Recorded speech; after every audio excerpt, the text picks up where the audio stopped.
As to how I changed from an evolutionist to a creationist, it's a very difficult story for me to tell, and I always tell it very reluctantly. So if I stammer here in the beginning a little bit, you must excuse me as I get over it. I don't like digging it all up again. But there are occasions when it is important to show people how God has led in one's life. And so I have to start the story with the very beginning. And maybe then from the background we can see why things happened as they happened. It is a strange story. Some of you might think that parts of it are incomprehensible or may even seem too strange to be true. But it did happen, and it is a fact that it happened like that, and I cannot take it away, so I will tell it as it happened, at least what I remember of it. I was born in a family where my mother was a very staunch, solid Lutheran. She was very faithful in her religion. And my father was a Roman Catholic, and he was very faithful in his religion as well.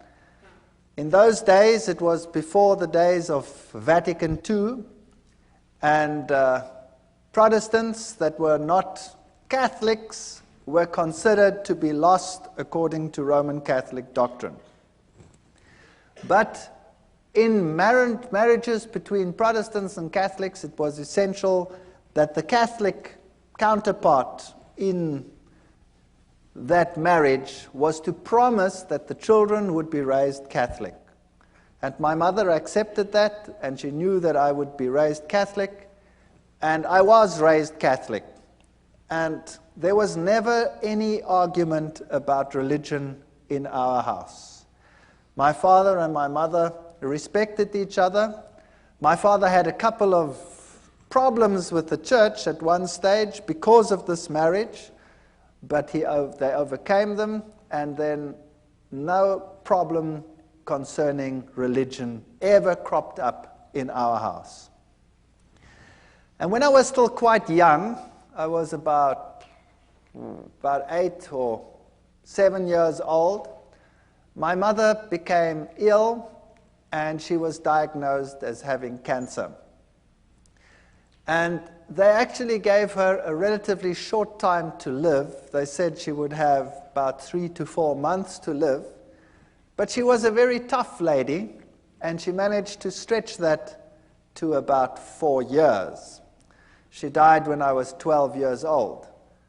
But those 4 years were very, very miserable years. She really suffered more than anybody else that I have personally been in contact with. She lost one part of her body after the other. They had to do mastectomies, and then they took out part of her intestines, and she had to have colostomies. And eventually she just lost more and more and more, and she had one operation after the other. In those days, they weren't as sophisticated as they are today. They burnt her under the radium treatment. They forgot her there. They had to peel off black pieces. So she really suffered tremendously. And through all this, she never, ever, ever gave up her faith. And I was very attached to my mother. But because of all the problems in the house, and a mother that was on the verge of death for a long time, over a 4-year period, there was also quite a bit of tension in the house. Now, while at school, I received religious instruction, of course. I was in a Protestant, largely Protestant school. It was the German school. and I received religious instruction separately. The Catholics went to the nun, and she gave religious instructions. Now, I've met some very nice nuns in my life, and I've met nuns that are really gentle and soft people and are very nice to everyone around them. But this particular one, where I received religious instruction, was a very hard person, according to my youthful experience that I had at that time. And she would constantly tell me that it was such a sad thing that my mother, who being Protestant, would not see the kingdom of heaven, but that she would roast in hell forever and ever. And I resented this very much because I was very fond of my mother, particularly since she had such suffering in her life. And this carried on for about 4 years, while my mother was sick. And the more it carried on, the more rebellious I became about the teachings that I was confronted with. I used to attend church very regularly. I had to go to church every Sunday with my father. I went through all the things like communion and all the things that Catholics do. And I became so resentful in the end that I used to be incredibly cheeky in the religious instruction class. And I was then thrown out of the class and told that I was to sit outside in the courtyard. And then for a few years I had living hell in that school, because the headmaster was somehow in cahoots with all of this, and whenever he spotted me, he used to thrash me. And I used to take this quite well. I can be quite arrogant, or I used to be very arrogant. Maybe not quite so much anymore, but if you bonks me on the bean, maybe the old man will surface. I don't know. I fight against him all the time. And he used to thrash me, and I remember distinctly I used to bend down, and he used to hit me once, 2, 3 times, and I used to ask him, "Are you finished yet, or is your arm lame? What's the matter with you?" And he used to get so angry that he used to really whack me, and when he got to 6, then I'd say, "One more, please, because then I can take you to court. You're only allowed to hit me 6 times. That's the law." So I wasn't very popular. But the point arose where I was sitting in the class one day, in the religious instruction class again, and this lady, this nun, told me again that people who were like we were, and particularly my mother, would go to hell forever and ever. And I got so angry, I took the catechism book and I tore it and I threw it at her feet, and I told her in not too kind a language, even for that age, what she could do with her God. And I was thrown out from that day on a permanent basis, and I had to sit outside in the courtyard, whether it rained or whether the sun shone. And my life in that school was an absolute misery. I never told my parents. Nobody ever knew what was happening. There was another teacher as well who used to call me to the front. Before the class even started, "Would you please come to the front?" And I'd go and stand in the front, and he'd hit me left, right, and threw me out. So I was being thrown out of 2 sessions on a regular basis, and I became an impossible child. I used to sit up in the trees when they come and look for me, the teachers, and I'd have these pine cones, and I used to throw them. Oh boy, those were the days. In any case, my mother finally didn't make it when I was 12 years old, and she died. And then from that time onwards, my home life totally disintegrated. My father married another lady who was a typical stepmother, sort of a fairy tale stepmother.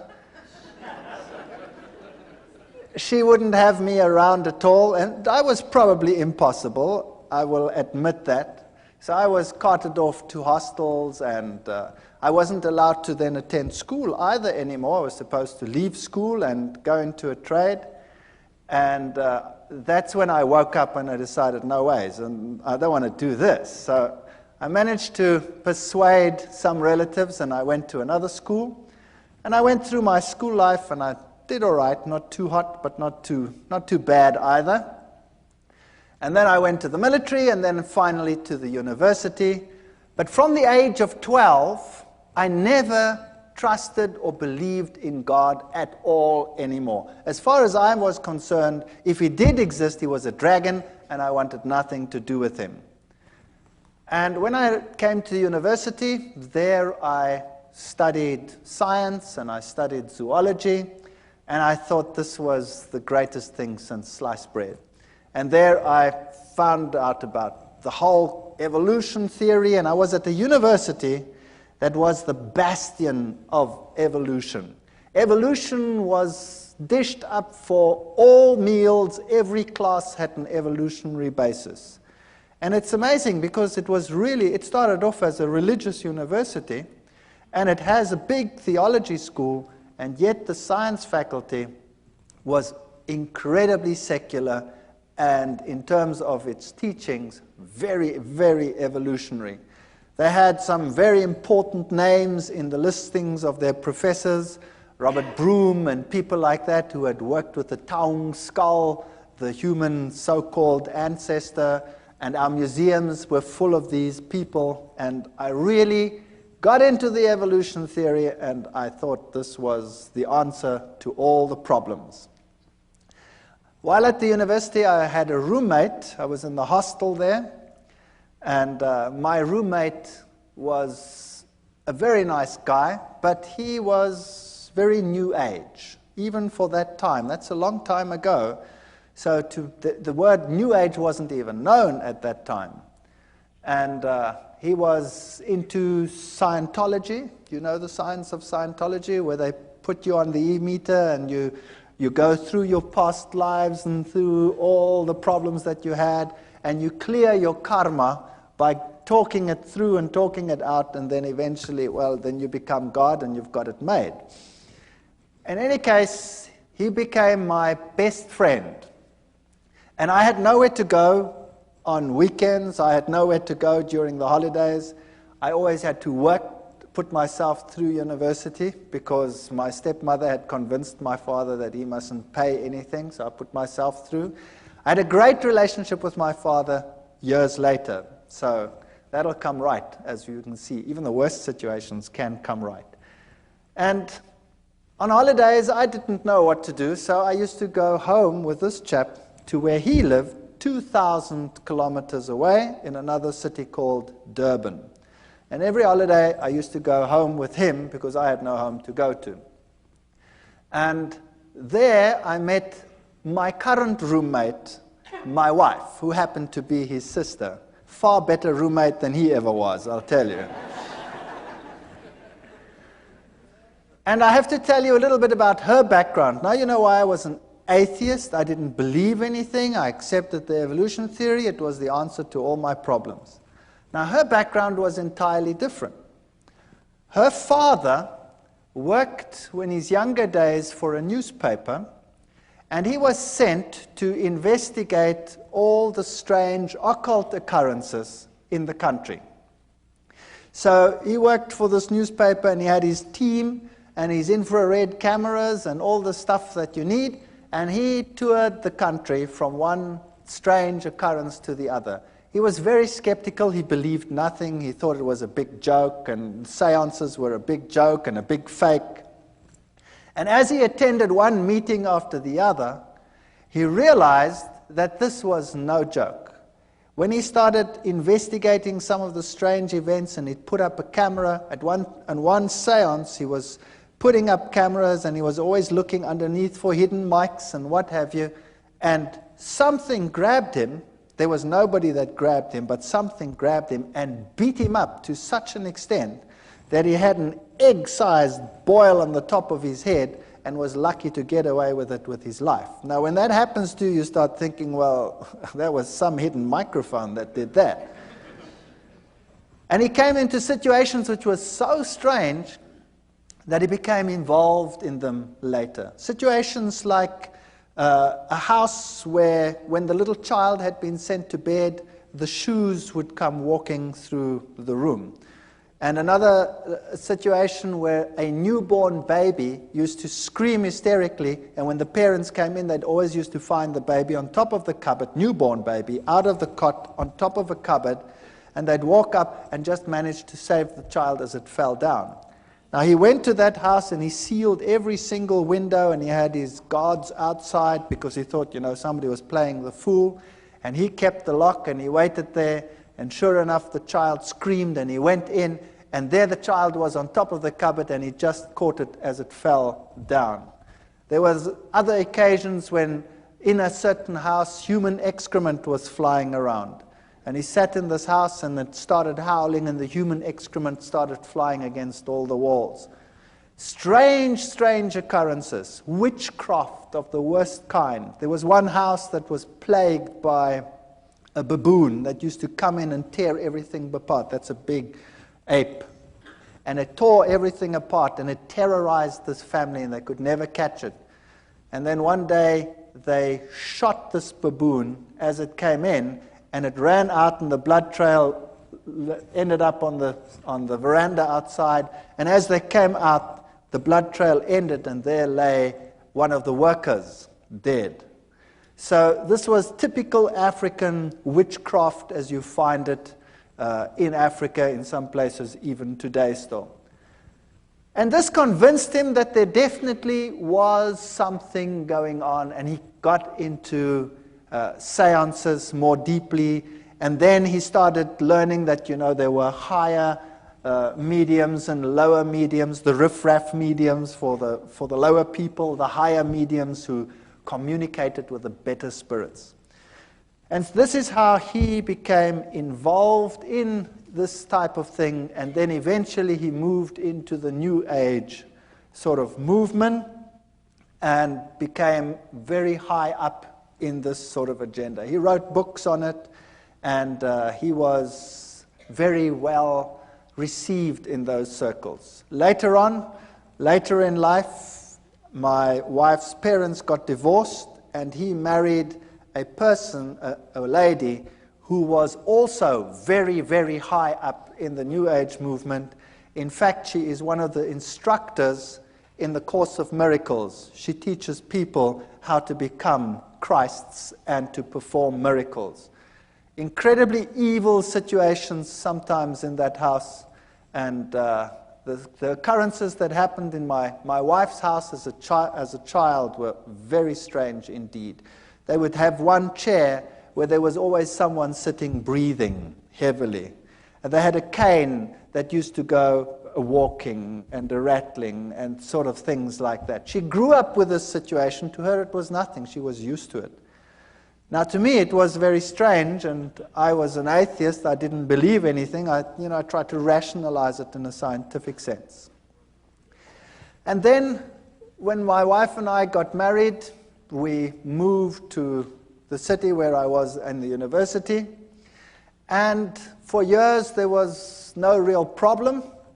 And then my wife, we had the first child, the second child, and then the youngest child my wife was expecting when my father-in-law came to visit.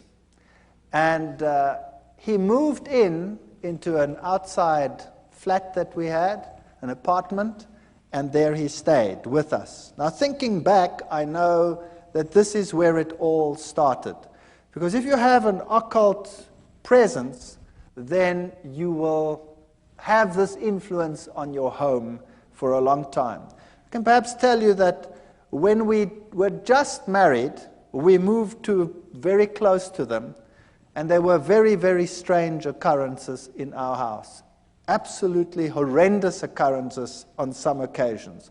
Our dishes would fly through the rooms and smash against the walls and things like that. Or you'd park the car and the car would rock and fall over against the side of the garage. We had very strange happenings on a previous occasion. But you forget about those things, and later on you rationalize them as well, and you say they didn't exist or they were strange. When my wife was expecting this last child, when my father-in-law moved in, she became very ill indeed. So ill that we didn't think that she would survive. And she was in hospital, in and out of hospital, and on a respirator, and she was very, very sick. And then we decided that there must be something wrong with this pregnancy, and the doctors had a look at it, and they said that the best thing to do would be to have an abortion, because the child was probably dead. They didn't have a scanner at that stage in those hospitals, so they couldn't tell properly, and they didn't know whether this child was perhaps dead.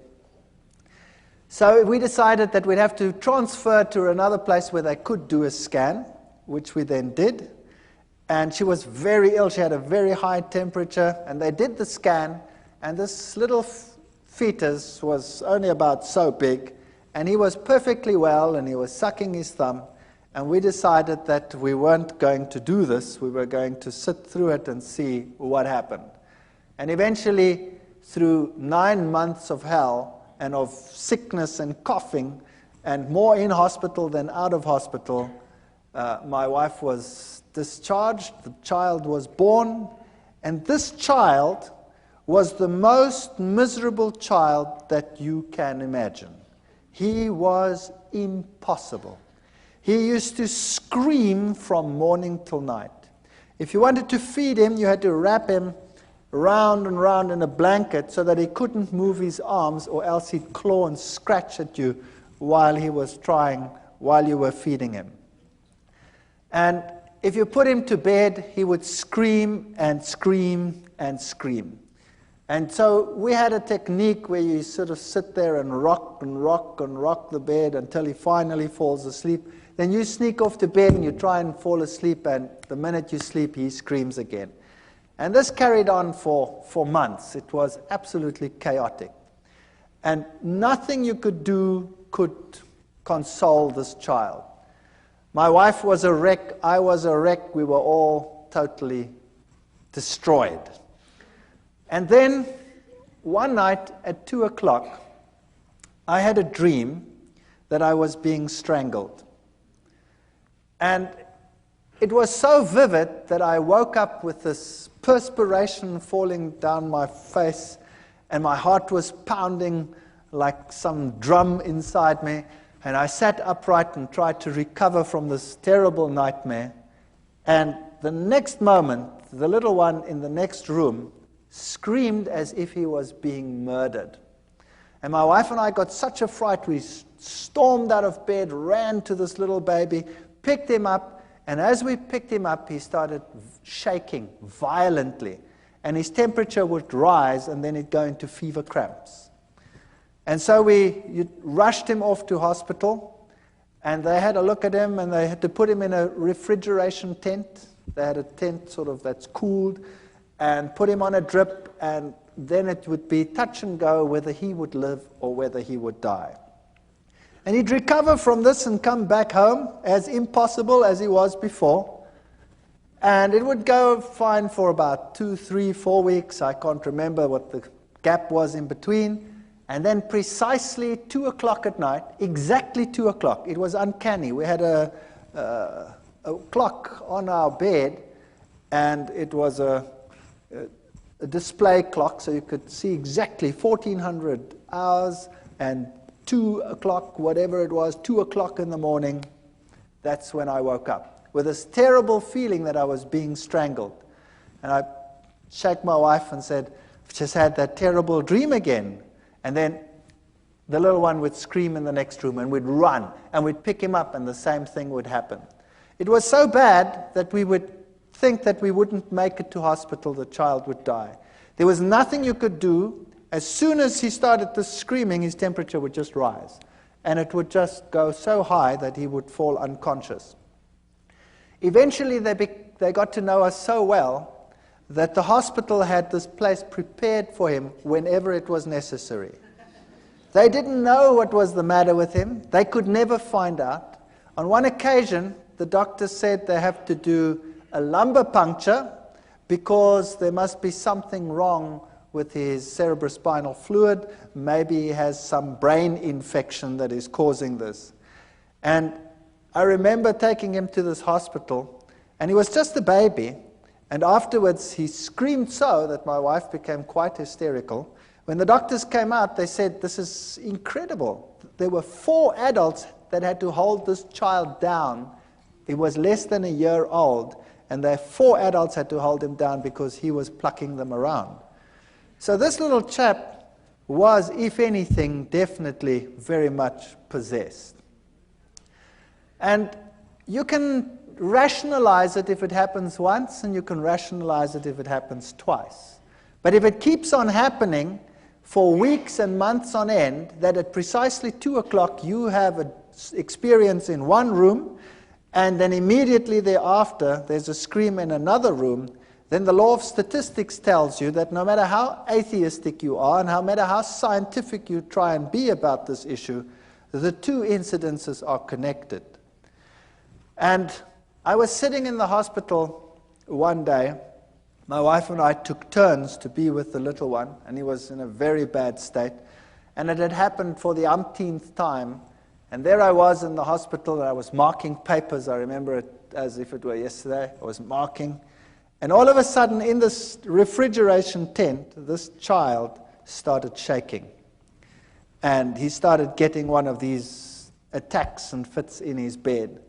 So I went and ran and called the nurse, and I picked him up, and he shook so that he tore the drips out. Now, this child had been on so many drips that they couldn't find the veins anymore on his arms or on his legs, so they had to put it into the veins here on the head. And he shook so that they tore out. Now I've got this child in this fit, and I've got this child with his thing torn out, and he tore the vein completely, so the blood was running down his face.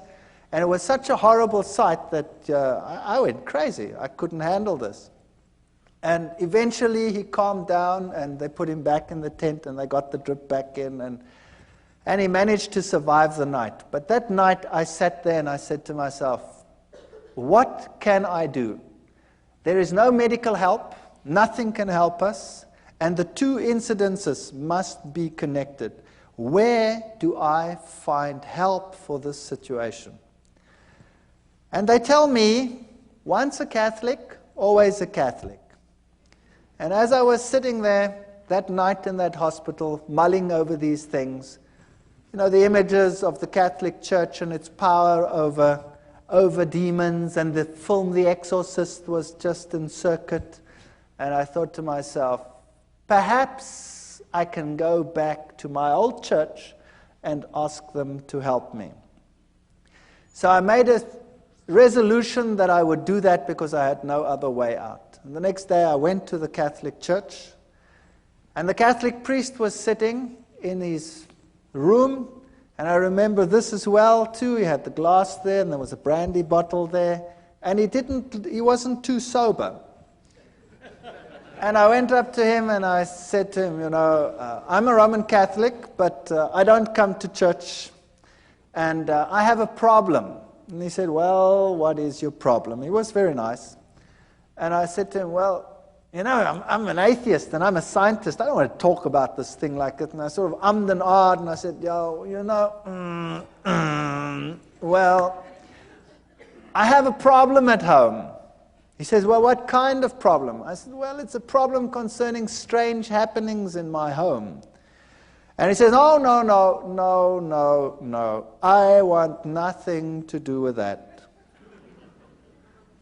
And he said, it's not my field. Give me your name, give me your telephone number, we'll come back to you. So I gave him my name and my telephone number. All I'd said was, I have strange happenings in my home. That's it. And I went home and I thought, well, that was a lot of help. Thank you very much. And I wasn't home very long when I got a call from another priest. And this one sounded very sophisticated. And he told me whether I would like to meet him at a monastery nearby. So I went to the monastery, and there was this old man. And he was so impressive. He really made such a powerful impression upon me. He told me to sit down. And then he started to tell me what the problem in my home was. And my mouth fell open. If there was a fly, it would have gone straight in. He told me there was a problem in my house, that Satan was trying to kill my son, and that we were being terrorized. And I said to him, that's impossible. How do you know that? I never said anything to anyone. He says, never mind how I know. I also know, he said, that the problem in your home is so severe that it will take the highest levels of action in order to get rid of it. And we will also have to say a mass in your house. And then he said to me, it is illegal for me just to say a mass in any house. To say a mass in a private house, I need to have permission from the bishop. And I already have it. Here it is. And there was the signed permission from the bishop to say a mass in my house. He knew beforehand what was going to happen. He knew beforehand that he needed the permission, and everything was arranged before I even told them what the problem was.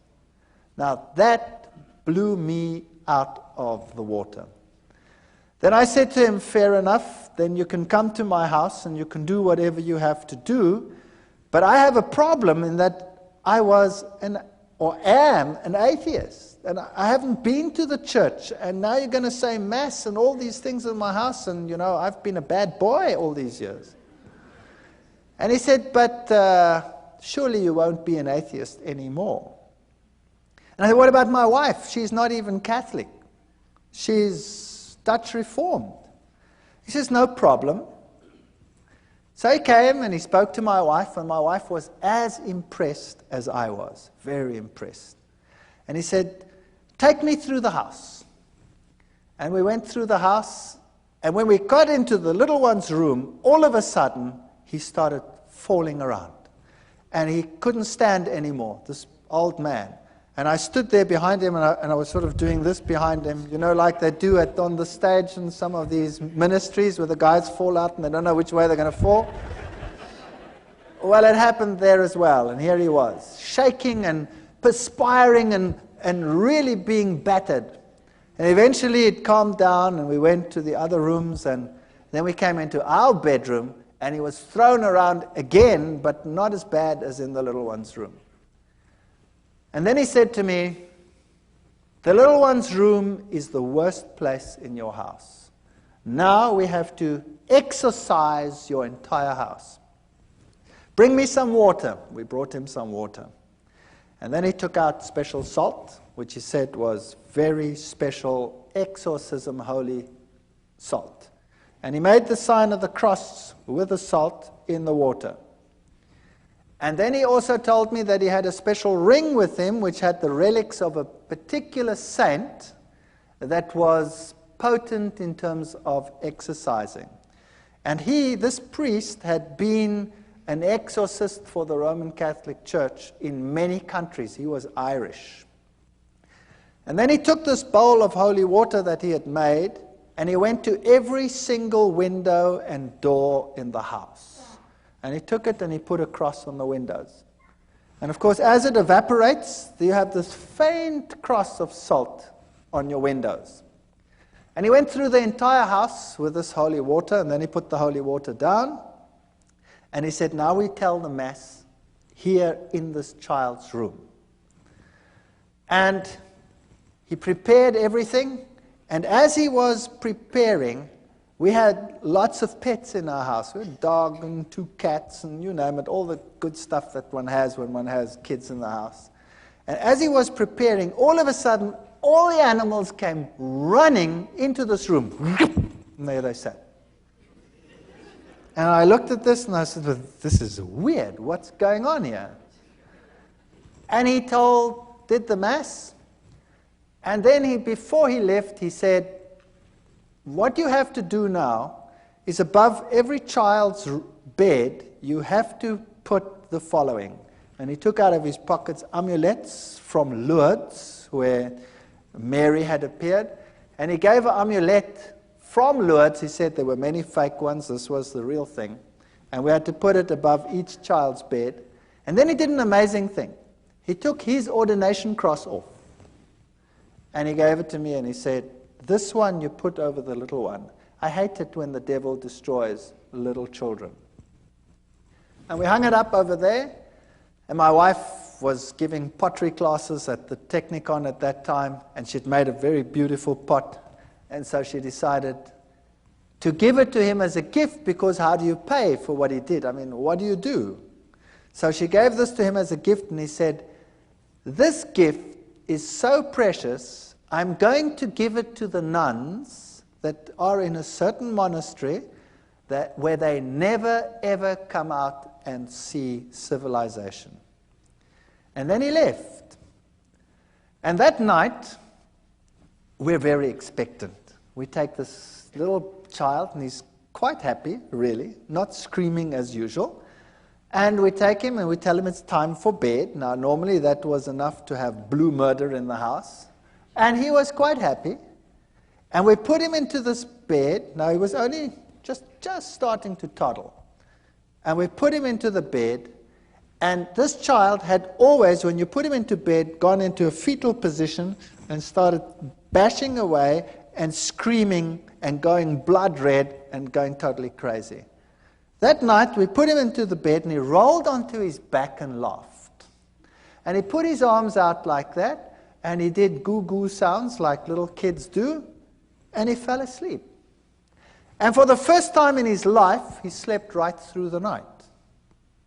And the next night, he slept right through the night. And the next night, and the next night, and the next night, and the next week, and the next month. And here was I, the hard-nosed atheist scientist who knows it all, and here was peace and quiet in my house. And then I realized that I do not know it all at all. And I said to myself, now what am I going to do? Here is a major problem in my house, and the church solves the problem. Now, am I going to ignore it? Or am I going to say, there is a God, and I have a responsibility towards this God? And I wrestled with this for a number of months. I really wrestled with it, and my wife wrestled with it. And then I said, well, I have no choice. I have to go back to the church. Fortunately, my oldest son was at the point where he has to go to communion classes, so that gave me an alibi to go to church. So I went to church, and one or two students, it's a small university town, still say, what are you doing here? I said, well, my son has to go to communion, you see. And I started going to church, and I became quite involved in the church again. Every Sunday, faithfully, everybody went to church. And my wife started saying that this is the way to go. She also wants to go to church, but she didn't get herself quite that far yet. And because there was such peace and harmony in the house, we became more relaxed. And one day I was sitting there, and I thought to myself, this house needs a change. And typical German, I said to my wife, if we did this and that and the other, then, we could do something with this house. And I climbed into the roof and looked what was a bearing wall and what was not a bearing wall, and then I just took a sledgehammer and smashed out everything that irritated me. And we decided to restructure the whole house, which we did. I managed to accumulate some money, and I wasn't in great problems. And then we redid our entire house. And during the process, I had to go and see a man for the kitchen. I wasn't really involved in the church yet. I'm sort of in the stage of, I don't really know, but. And the man who did the kitchen came and said to me, by the way, I walk with the Lord. And I still remember distinctly thinking, oh, brother, another one who walks with the Lord. And I said to him, okay, that's fair enough. You walk with the Lord. I was very cheeky. You walk with the Lord, but I just want a kitchen. Is that okay? And he said, yeah, okay, that's okay. But can I give you this? And he gave me a pamphlet. And, well, he was a nice guy, and, I stood with the pamphlet, and I put it in a drawer. And I said, well, I'll read it later. And then he put the kitchen in, the house was finished, and when this was all done, I started going back to the church. And this carried on for a period of 1 year, and I faithfully went to church regularly. And I always sat there on a Sunday morning, and I marveled at all the things that I knew were happening in the Catholic Church. I went through the catechism again as my son went through the catechism, and I wondered at the same ritual happening every time. The host going up, the change from bread to divinity, the little box with the red light where God was. And I started puzzling as to why God wanted the same things over and over again, and why he was satisfied with the same ritual over and over again. But I was convinced this was the truth. I was convinced Catholicism was God's representative on this earth because it had solved a problem in my home. But I wanted to get to know this God. And I wanted to know what it's like to have a relationship with this God. And I looked at the charismatic movement where they had the slaying in the spirit, and I thought to myself, isn't that perhaps the experience that one must have in order to know that this God really exists? Because I don't really feel him. I don't know where he is. But on the other hand, I'd always been so skeptical of this, and I'd always said to myself, these people with their religious crutch. And then one day, I was sitting in class, and I was giving a lecture to a first-year group of students. I'd spoken to the priest, by the way, about evolution, and the Catholic Church said to me, of course there's evolution, there's no problem with that. So I had no problems with that either. I could carry on with my evolution and now believe in God. It was quite a nice arrangement. And I was in a first-year class, and I was giving a lecture with a very heavy evolutionary base. And a young girl got up in a first-year class. Now that takes courage. 300 first-year students, and a young girl gets up in my class. And she says, excuse me. And I say, yes, what's your problem? And she says, what you are saying is against my beliefs. What you are saying is a lie. I believe that God created the heavens and the earth. He is the creator of the universe. Well, I nearly exploded. I destroyed her. I ridiculed her. I finished her off. She sat down and she cried in my class. And I thought, well, job well done. And then the class was over, and all the students were very impressed at all the eloquence I put onto the board, and proved to them what a ridiculous idea this was that this young girl had postulated. And I went back and sat in my office, and then there was a question earlier about conscience. Do you remember it? Well, this little voice here wouldn't let me go and kept on telling me what a mean son of a gun I was. And how could I, in front of everyone, attack and humiliate this young girl to such an extent? And I felt really bad about myself. My conscience wouldn't let me go. And I didn't know how to handle this. So typical Catholic way, I thought, well, on the way home for lunch, I wouldn't stay far from the university, so I always went home for lunch. I'll go by the Catholic Church and sit there for a while, and hopefully the feeling will go away. So I drove past, and I went into the church, and I sat inside, and it was locked. The door was open. You could come to a few pews, but around the altar it was locked because thieves had been stealing. And I sat there, and I spoke to God, and I looked at the little red light, which means that the host was present there, so God was present. And it struck me that he was locked up in that little box. And then I sat there for a long while, and I was tortured in my soul. I was tortured. And I said to myself, do you know, God must be here because he did such wonderful things in my home. My family is totally different. My wife was willing to be converted. I'd called the Catholic priest to our home so that she could become a Catholic. And for some reason, he just never made it. He never made it. He always had something on, but he was still going to come. And I sat in that church and I wrestled with God, and I told him that I have all these feelings and I don't know where he is, and I've never really met him. And I know that in other churches all these exciting things happening, and here, we have the same thing every Sunday, and where are you? And I sat there in the pew and I said, okay, God, if you really exist, then now you must show me, because I really cannot find you. And with that feeling, I went home, feeling a bit better. And typical me, I was home quickly, and then I started rummaging in the drawer. I was looking for something, and all of a sudden, as I rummaged in this drawer, I pick up this pamphlet. This is now a year after this man who was walking with the Lord gave me this pamphlet. And I pick up this pamphlet and I start reading it. It was in German, and it had 3 columns. It had the law of God on the one column, and it had the law according to the Catholic Church, and it had the law according to the Lutheran Church. And then it explained how the commandments had been changed by the church, and it had the Bible texts of how it had been changed. And I thought to myself, now, what rubbish is this? This is absolute garbage. And I said to my wife, I didn't say that, I called her by her name. I said, have we got a Bible in the house?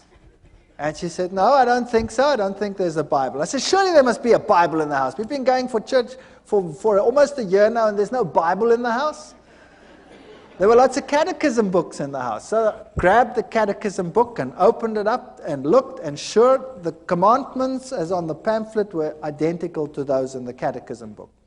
And then I remembered an old box that an old lady that had died had left me. And I'd put it in the garage after having sorted out some of the things. And I remembered there were a whole lot of books, and I knew that little old ladies probably would have Bibles. So I went outside in the garage, rummaged in this box, and sure enough, here was an old Bible, an old German Bible. So I went inside and opened it up, and there it was. The 10 Commandments were totally different to what they were in the catechism book. And this puzzled me. So after 1 year, I phoned this cabinet maker, and I said to him, remember me a year ago, you put a kitchen in for me? He says, you know what? I've been trying to phone you all day. I had this feeling I must phone you, but I don't know why. What's the matter? I said, will you please come round? You left me a pamphlet that I want to talk to you about it after 1 year. And he came round, and he was a nice guy. And we started talking. And then we started talking about the scriptures and about the Bible. And we started talking about the book of Daniel and the prophecies pertaining to Daniel chapter 7, and I went through it with him, and we wrote, and we worked till about 3 o'clock in the morning. And he came the next day and the next day, and in 3 days we'd gone through Daniel and Revelation, all the historic facts and all these things, and I wouldn't believe a word of it. And then I decided that the only way we're going to resolve this is if I check whether every one of those facts is really so. Whether those kingdoms and those kings and all these things are really so. So I went back to the university, to the history department, the theology department. I got everything that I could lay my hands on, and I checked and verified, and it was really so. And then I started finding out that the little horn of Daniel chapter 7, if you take it as the Bible says, can be none other than the Roman Catholic Church. What a shock that was to my system. Then I got the Protestant view of the little horn being Antiochus Epiphanes IV, and I went through all of that and found out, but it can't be him because none of the criteria fit. And also how the scripture had been changed on some of these points. But to be fair, I invited the Roman Catholic priest to my home. And I said, would you please come to my home? I have to talk to you on an issue. And he came. And my wife was there, and I was there. And I took the Bible, and I took the chapters in Daniel, and I went through with it in detail, and I showed him the change of the commandments and all these things. And then he said to me, I can't talk to you on this issue because I'm not into scripture at all. And I was stunned. Here was a priest and he was not into Scripture. He says, we have some specialists who are into Scripture. But it doesn't make any sense to me, he says. And then he left. And then I had the ministers of other churches, and we argued right sometimes till the late hours of the night as to what the little horn was. And every time they come back to Antiochus Epiphanes, I'd show them, but it can't be because he comes after Rome, etc. It can't be in Greek times. And eventually they would all leave as well and say, it can't be any other way. So I was confronted with this tremendous dilemma. And then the worst thing of all was, we started talking about the Sabbath, this other man and I. And we went through the whole Sabbath thing, and then I said to him, but this is ridiculous. How can you keep a commandment which you keep because the Lord created in 6 days, the heavens, the earth, the sea, and all that in them is? That's ludicrous. Everything came into existence through evolution. And he said, no, it came into existence through creation. God created it. You know, and the little girl pops up into my mind. And I said to him, but that's rubbish. He says, I'll prove it to you. I said, you try. And he tried. The next day he was at my house with a pile of books like this, all on creationism, and he gave them to me. And I remember going through those books. I was sitting in my office. I used to give my class and run back, and I went through those books very quickly. And I gave them back to him in a very short time period and said, there are your books. And he says, what do you think? I said, I've never read so much garbage in all my life. So he said, don't worry, and he brought me another pile like that. And I went through that lot, and it was so confusing and so full of garbage. So I gave it back to him. And I said, it's so unscientific, I cannot accept this. So we argued about God being a creator or not a creator, and I would kill him with science. I had all the terminology. I was a lecturer. I was an evolutionist. I knew what to tell these people. I've been trained to wipe out people who oppose, you know, the scientist on any of these fields. And he got so frustrated with me. And then one day he was so frustrated, he says, you know what? I said, what? He says, I haven't got a problem with evolution creation. You have a problem. You solve it.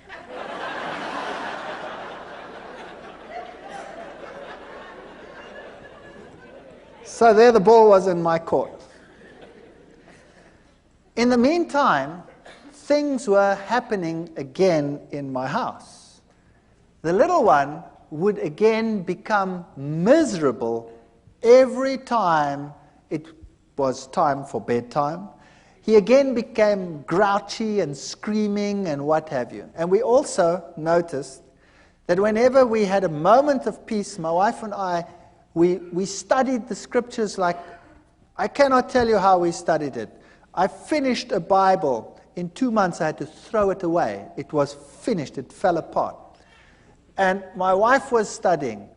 And she had tremendous problems with the Sabbath idea. It made no sense. It was so stupid. And nobody at work knew what was happening with me.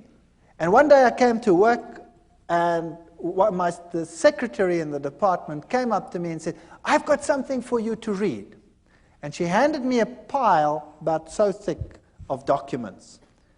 And when I looked at them in a spare moment, I saw that it was a long piece of writing against the Sabbath. And it was written against Seventh-day Adventists. And this stunned me because nobody at work knew what was happening with me. I mean, a scientist would never admit, you know, that he's now talking about and thinking about religion. That was ridiculous. My colleagues were all atheists. And I took this and I thought to myself, now, what am I going to do with this? I haven't got time with this. I'm wrestling with evolution, so I gave it to my wife. And I said, here's fodder. You go through this. Maybe there's a way out of all this. And she meticulously went through every statement. It was really a thick, thick thing written against it. And while I was wrestling with evolution, she was wrestling with that. And then one day she said to me, you know, I've been through every single statement they have. And every single one, I've put it next to the Bible. And every time, this is the word of man, and the Bible has something else to say. So this document here has now convinced me that the Sabbath must be right. That was something. So a document written against the Sabbath proved to her that the Sabbath was actually very important and right. But I still had a problem. A major problem. I couldn't accept it because I'm not going to keep a day for creation that took 6 billion years, let alone 6 days. And the ball was in my court, and at that stage, everything started going wrong again in my house. And when we picked up the Bible, the little one would go hysterical. Whenever we had a spare moment, he would go hysterical. And eventually, he took a bottle of wine, we'd been drinking wine, and he smashed it. I wasn't in the room at the time, but I just heard the glass breaking. And then we came out, and he was walking all over the glass. And his feet were cut to shreds. His big toe was almost severed. So back to hospital. They sewed the toe back on, and it was a nightmare from then onwards in our house. And I was wrestling with the Sabbath issue. And I stood in the library one day. We had the biggest evolution-based library in the Southern Hemisphere at that university. And I said to myself, there must be a solution. And I said in my mind, God, if there is something wrong with this theory of evolution, then I haven't found it yet, and you must show me, because nobody else can show me. And I went into this library, took out a book, and as I walked out the door, a colleague stopped me and he said, hold it. There's another book you must take, which is the same book as that one, but the new edition, it's on the back shelf. Very strange. So I went to the back and I took that edition as well. I took them both and I went to my office. And then I started reading. But I started reading them both at the same time. And then as I looked at the one, the old edition would say that there is a major problem with the cetaceans, with the whales, because they appear suddenly in the fossil record fully formed. And there is no evidence that the one gave rise to the other. The new edition would couch it all in scientific terminology, would say cetaceans have an ancient origin and evolved from such and such to such and such and such and such and such and such. And I went through them, one model after the other, and the old one would admit to the problem, the new one would never admit to the problem. And that's when I started thinking, wait, there's something wrong here. There's something fishy here. And whenever I went into the library, it was if some miracle would happen. I would take out something, and the very next thing I would take would be exactly the opposite on the same issue. And very quickly, I had a big pile. And then I was giving classes at that time in genetics, and I started thinking about this. And then I started working out this genetic thing, and much as like we did over here. And I started thinking about what are the problems. Let me now objectively, just for once, sit down and think, what are the problems? And I came up with such a pile of problems that it stunned me. And something must have been helping me, because the problem list was so enormous, it was unbelievable.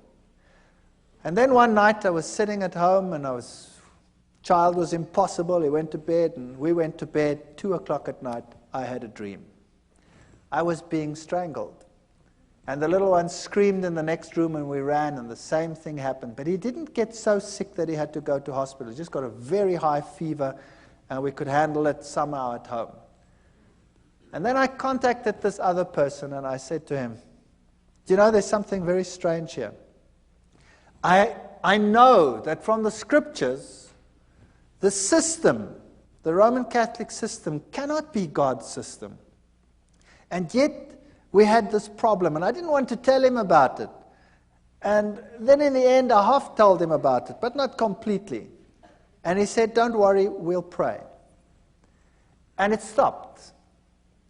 And then a week later, it happened again at 2 o'clock.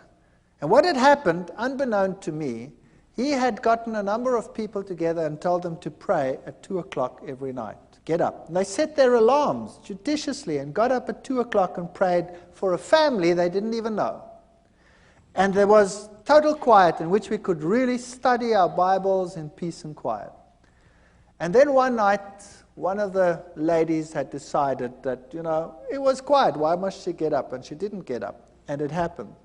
Now, thinking back on it, God doesn't need the prayer of that one little individual. But there were lessons in it that would later be important to me.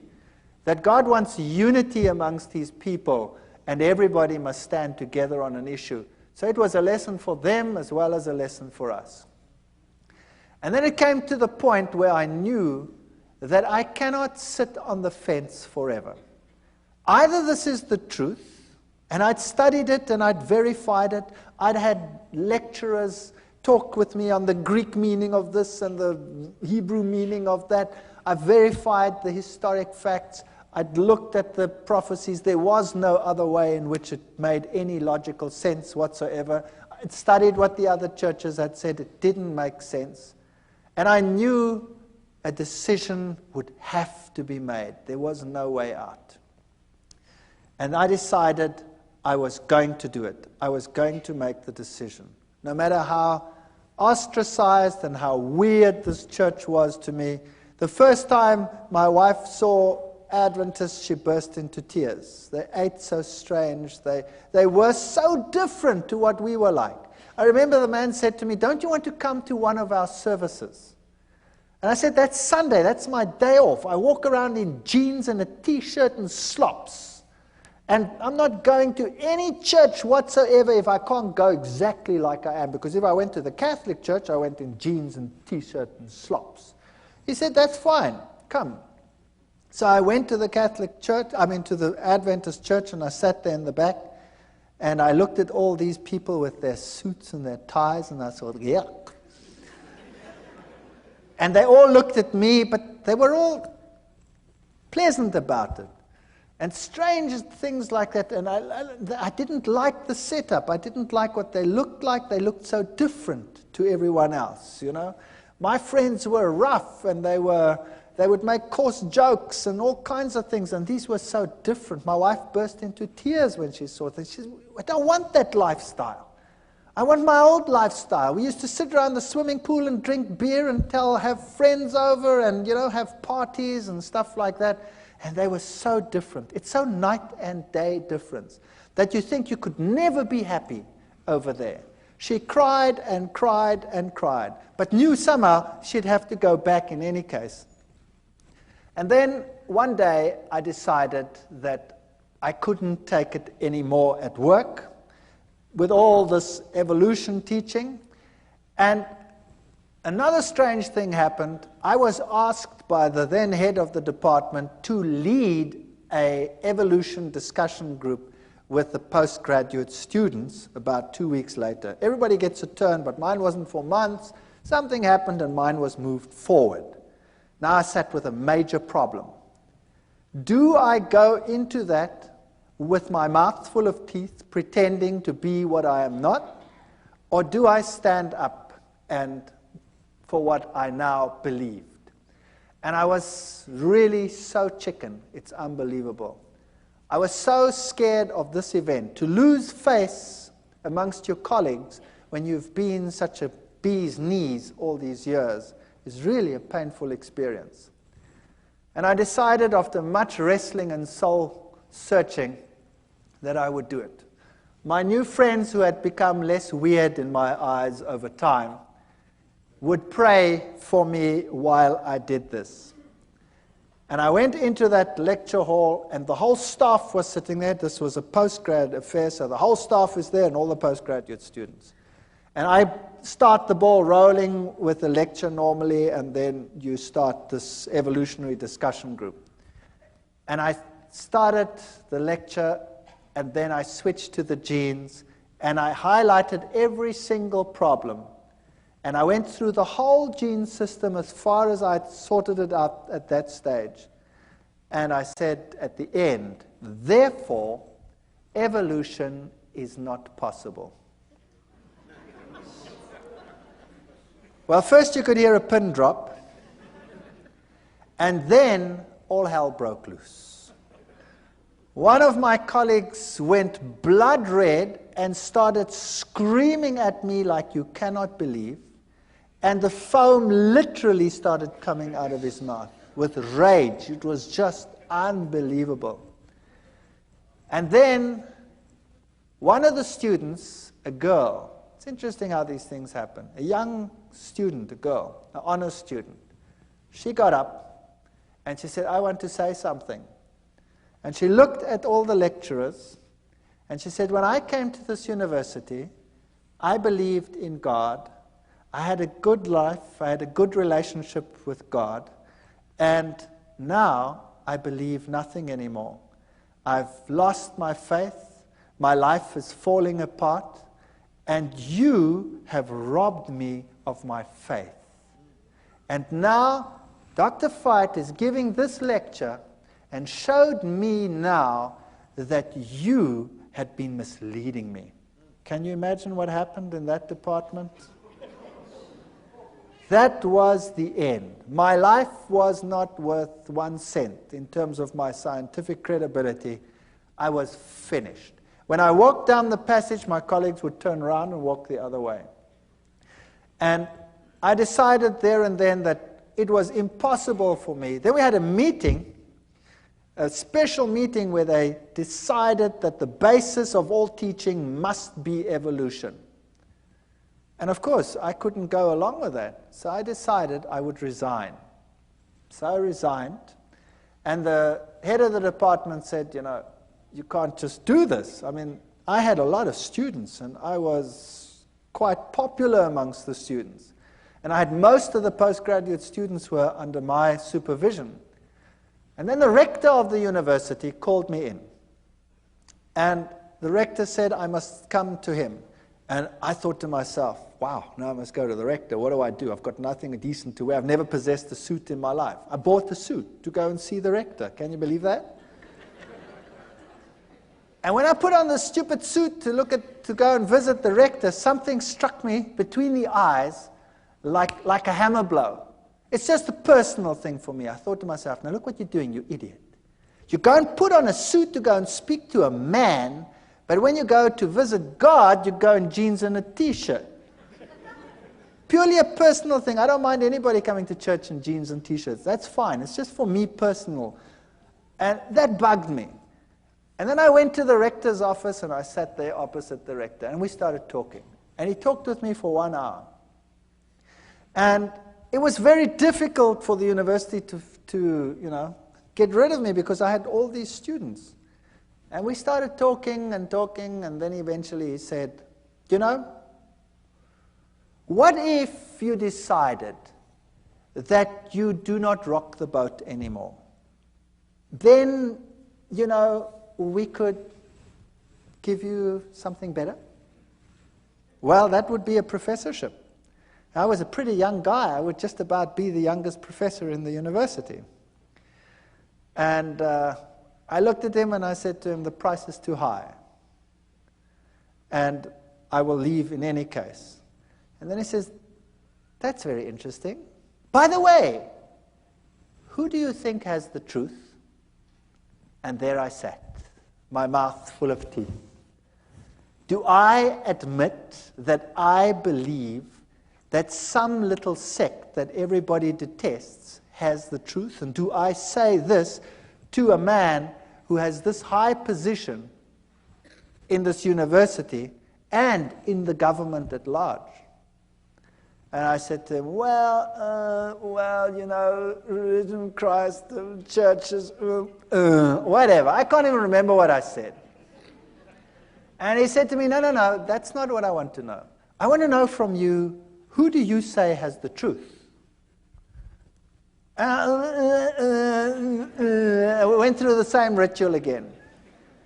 And he stopped me and he says, no, I don't want to know that. I want to know from you, who do you think has the truth? And I started off with this again, and in the back of my mind I heard this terrible cock crowing. 3 times I thought, oh.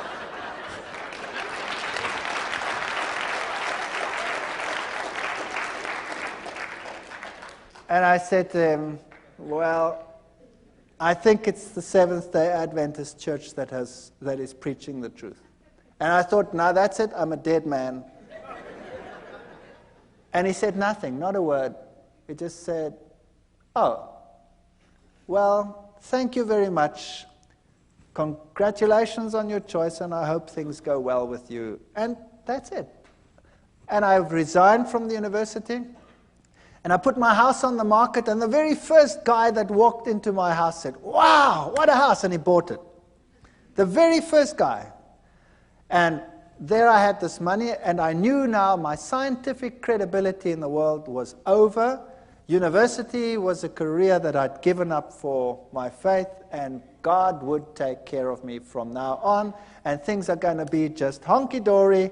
I'm going to now take this money, and we're going to do something great with it. We're going to start a little farm somewhere, and we're going to get people to come, and we're going to witness, and we're going to do great things with all this money. And I got some guys together, and we started this thing. And then we planted wheat, and the wheat grew like crazy. And it stood so high that the farmers in the entire district came and said, "You guys, you were at university, you know something special." And I said, "Well, nah, we're doing exactly the same thing you're doing," but I think to myself, it's because we're walking with God now. That's why our grain is so much higher than yours. If you would do the same thing, then your grain would also be better. You see, once a Christian boy, everything will go just great. And I was quite happy to be out of the university, and we moved out to this place, and we started this whole thing going. And then our money was all invested in the land, and we invested lots more money on loans and things for whatever is necessary to put in the wheat crops and all this sort of thing. And then a flock of birds arrived, such as you have never seen in your entire life. And they ignored all the farms with the little wheats on them, but they sat on mine and made it home. And they were just stubbles. And then, you name it, it went wrong. Sanctions came in against South Africa at that time. The economy was totally destroyed. Interest rates that had been at 3 and 4% shot up to 28, 30, 36% in some cases. And loans that were nothing to repay became a total nightmare. And the only means of making money was taken away, and we were totally destroyed. Everything I ever possessed was gone with the wave of a wand. It just ran through my fingers. And all the crutches that I'd been leaning on were gone. And the birds ate my fields. And I said to God, "How can you do this to me? How can you destroy me? How can you allow this to happen? And I have no means of supporting myself. I have nothing.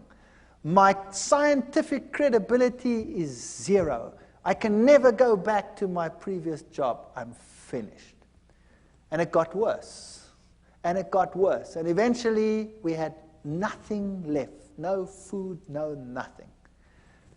And my wife and I and the children, we sat down and we talked about it, and we decided, if this was the truth, and I don't believe that all the things that had happened were from the other side. You see, when I made my decision, that child of mine had changed. He became a totally different child. Whereas before, he wasn't sick, but he had a dark, somber look in his face. He changed to such an extent that he became the sweetest, nicest child in our entire home. He became a pleasure to live with. And I knew that what had happened before was a ruse. I know the Bible says Beelzebub wouldn't drive out Beelzebub. But what had happened in my house is that he wasn't driven out by Beelzebub. When the Catholic Church had come and done its thing, Satan had told his demons, "Stand back." And when you stand back and allow the child to lie back and relax, they will be ensnared twice as much as they were before.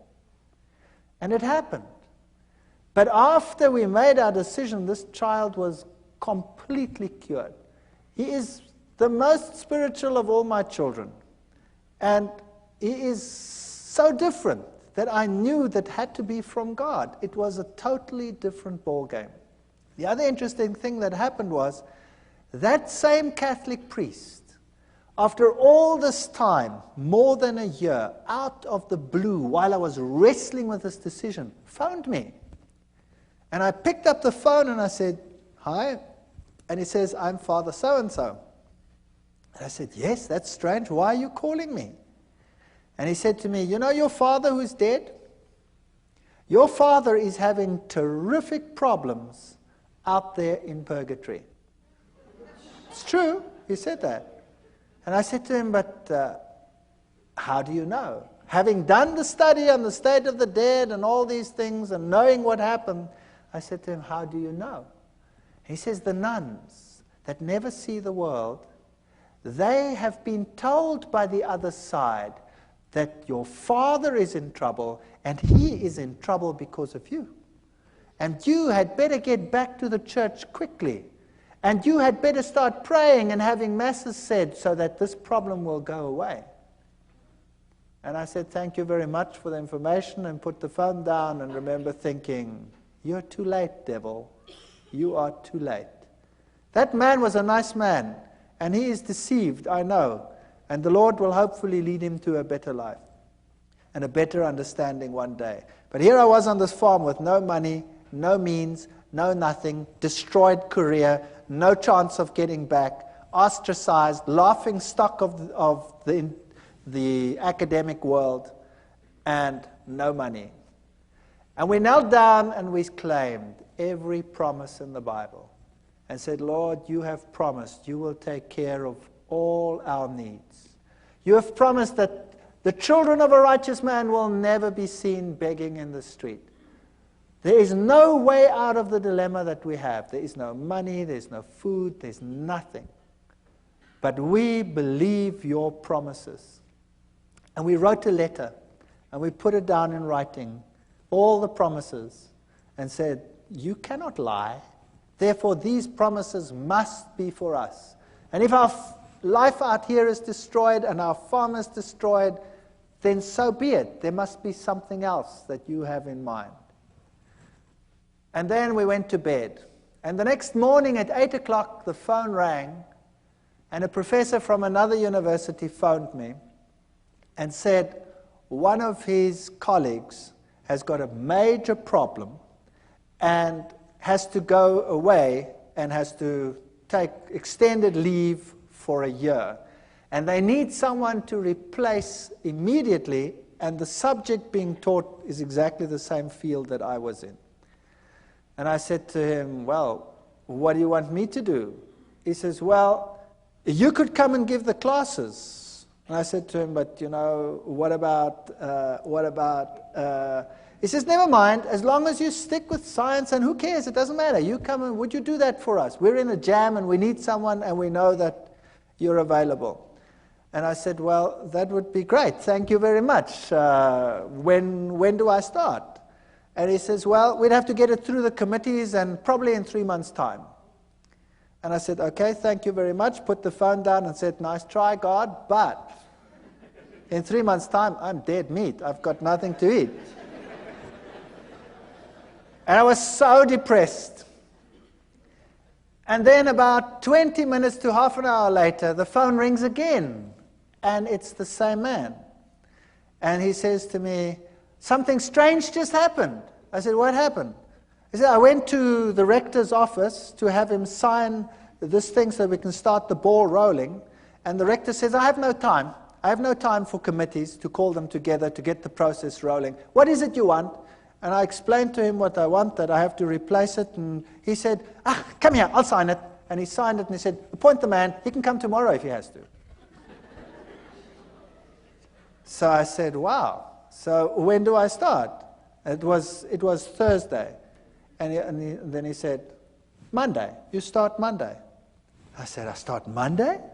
And I was in another little town, and I had a farm, and there were cows. I was bankrupt, and who was going to take care of these stupid cows on the farm? And 10,000 problems to be solved in one weekend. Impossible. And I put the phone down, and I said to my wife, I've got a university job, only for a year probably, but it's okay. We've got something to go to. I start Monday, but who's going to take care of the rest? So we prayed, and we said, Lord, you have one solution. Surely you, knowing everything, must have the other solutions. And we had hardly finished when there was a knock on the door and a young couple arrived. And this young couple said that they were farmers in another country to the north of South Africa, and they were Seventh-day Adventists. And they had been working for another farmer, and he had told them if they are not prepared to work on the Sabbath, they must go, and he'd kicked them off the farm. So he had lost his job because he kept the Sabbath. And he said to me, I've got nowhere to live, I've got nowhere to stay. I said, would you like to live on this farm? And he said, sure. And I said, I can't pay you anything. He says, that's okay. You don't have to pay me anything. Can I live here? I said, sure, you can live here. And whatever you sell from the milk, you can keep that for yourself. And I thought I would pay the interest of all the loans that I have with my salary. And it was solved within 24 hours. There was a man on the farm who wanted to live there for nothing and take care of the farm and live off the proceeds. And I had a job at the university. And I went to this university and I started teaching. And for the first few weeks, of course, I had no salary, no money. Also, another miracle within that same period, I got a house in the middle of a month, and I didn't have to pay till the end of the month. My kids went to school, and they got clothing, school clothes. They wear uniforms in my country. All the clothes, all the sizes. We'll put it on the bill at the end of the month. But I had not 1 cent to even buy a little bit of food to carry on. And then I got into the car, and I don't tell people that I'm in financial trouble. I got into the car, and I was driving around, and we'd been driving. The last bit of gas was just about going. And my daughter says, what's this here? And she picks up 150 rand. That then was the equivalent of about $150 in the back. She says, it's lying on the floor. And the next week there were another 150. I don't know how it got into the car, but it kept us going until my first salary check arrived. Now I can tell you, this is the real truth. There were times when we had very hard times, when we had virtually no money. All my money went into interest payments. And there were times when we really ran out and had no food whatsoever. And I remember one day sitting around a table with no food, praying to the Lord and thanking Him for what we were about to receive. And this is the truth. When there was a ring on the door, and we went outside and there was no one, but there was a basket full of food on the floor. And this is a fact. I want to tell you something, that if you know the living God, your road might not be a rose garden. You might not have the best of everything you need, but your water and your bread will be sure, and He will take care of you. While I was at that university, I was only teaching for 3 months when riots broke out within the university. There was such chaos in my country. There were riots everywhere. The rector ordered postponement of the exams. And then it didn't fit the timetable. Somehow it didn't fit. And one day I had to write earlier, and all my exams were on that day. And this head of department called me in then, and I said to him, what must I do now? I've finished here. I've done everything that I must do. And for 6 weeks there's nothing going on, just riots on this campus. No exams. I've got no exams coming. What must I do? He says, go away. Go to the moon for all I care. And come back in 6 weeks. And in the meantime, somebody had arranged for me to go away for 6 weeks to the United States and to other places to look at all the petrified forests and things in the world. And I'd said to him, forget it. It's impossible. I've just started. I can't go and tell the man I want to go away for 6 weeks. And there were the 6 weeks. And I could go on this study tour. You saw many of the slides here. I could tell you one story after the other I could keep you busy all night. I want to tell you that the Lord intervened with such power in our lives. And as we went through life again, back at the university, they started respecting me for the science that I was doing. And eventually I was given a permanent position. And eventually I started right at the bottom again. I was senior lecturer, here I was just a lecturer. And eventually I became a lecturer, and then a professor and head of department, in spite of what I believe, in spite of what I say. So if you think that God cannot take care of you, I want to tell you, He can do anything. I am in a secular university. I'm a professor and head of a zoology department in a secular university. I teach and preach creationism, which is impossible in terms of human imagination, and in spite of it, I have that position. Never be afraid to stand up for the Lord and for His truth. If you are genuine, God will take care of all your needs. I don't know whether it will be forever. Sooner or later, someone will close the tap. But it doesn't matter. The Lord will have something else. And He is offering the same to every single one of you. Take a step for what is right. Do what is right. And the Lord will fulfill every one of His promises. Thank you.